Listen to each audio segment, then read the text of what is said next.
జనసేనని పవన్ కళ్యాణ్ ఈసారి ఎన్నికల్లో పిఠాపురం అసెంబ్లీ స్థానం నుంచి పోటీ చేస్తున్నారు.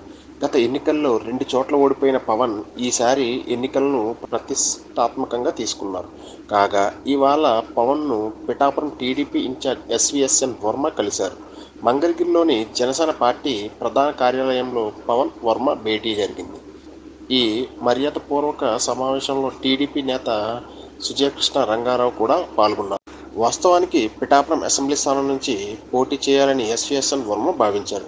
కానీ పొత్తుతో భాగంగా పిఠాపురం నియోజకవర్గం జనసేనకు కేటాయించారు. ఇక్కడి నుంచి బరిలోకి దిగుతున్న పవన్ ప్రకటించగా వర్మ తీవ్ర నిరుత్సాహానికి గురయ్యారు. అయితే టీడీపీ నేత చంద్రబాబు నచ్చజెప్పడంతో వర్మ శాంతించారు. ఈ నేపథ్యంలో పవన్తో నేడు వర్మ భేటీ కావడం ప్రాధాన్యత సంతరించుకుంది.